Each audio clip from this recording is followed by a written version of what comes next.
I'm Josh Bakan, and welcome to the Varsity845 football show. This weekend we have arguably the biggest regular season game of the year in Newburgh at Monroe-Woodbury. It often has very big playoff implications in Class AA.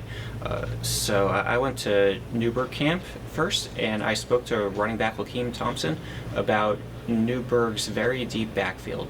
No, not a lot of people know this, but me and the backfield that we have a lot of Like chemistry or chemistry. We have a lot of chemistry, and we used to play back on Pop Warner when we were little, so we grew up together. I know these guys, even though they're the young guys, they're doing what they need to do. Yeah, I had to teach them a lot of drills over the summer, over camps and stuff, but they got it down now, and we just practice hard every day. It's just our line working hard, our backs blocking. Everybody has to just do their job.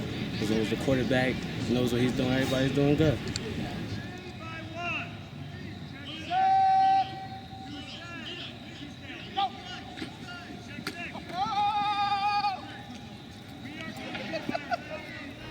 I also went to Monroe-Woodbury football camp, and I spoke to Dylan Hintz and Kevin Montolio, two D linemen leading a defense that's only allowed Pine Bush to score against them this season, about how exactly you can go about facing Newburgh and trying to mitigate their impact. Well, I learned that they are a very competitive team, and of course they're willing to play and win.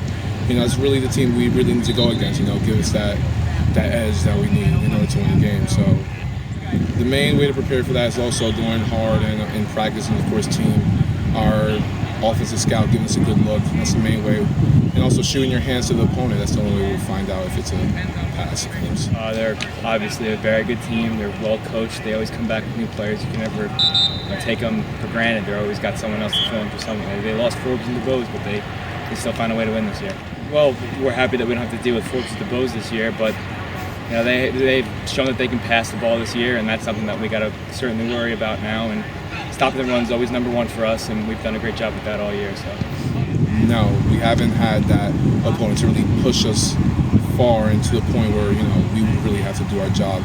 We've all done our job. We have game plan, thanks to our coaches. But this week will be a big week, and you'll see a real Monroe-Woodbury Crusaders.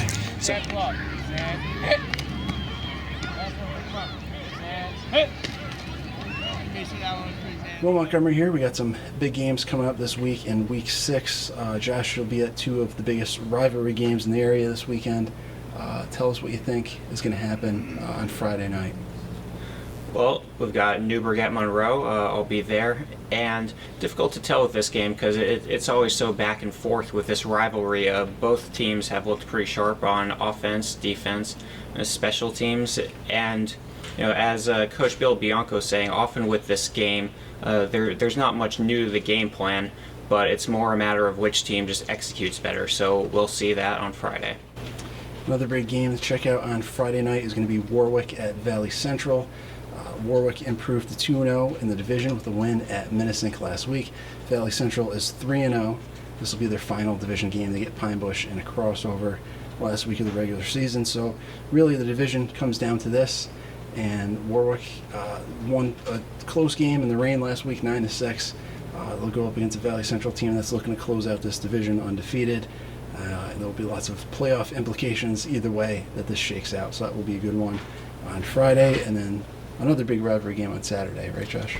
Yes, on Saturday I'll be at the Erie Bell game between it's Middletown at Port Jervis at 1:30, and this is one of the state's and the nation's oldest rivalries in high school football. It's been going on since 1897, but there's even more than history and bragging rights going on in this game. For Middletown, they could really use a victory here. It's obviously non-divisional, but they do really need to get that offense going before they face Monroe-Woodbury the week after, because that will mean a lot for if they make the postseason for the first time in about 20 years.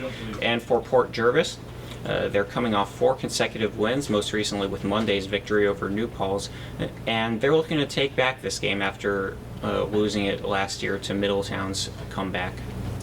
One last game worth checking out this weekend is Chester at Millbrook. That will be Friday night. Another kind of bounce back game here for Chester. They're coming off a 27-0 loss at home against Liberty. Liberty is shot to the top of the standings in Class C. Millbrook is the defending Section 9 Class C champion. They are also have one loss in the division. They lost to Liberty week 1, so this really kind of becomes a battle for second place behind Liberty. Both these teams will be looking to take that second place and ride that into the playoffs. That's it for this week. Thanks for watching. Check out all the high school sports coverage on Varsity845.com.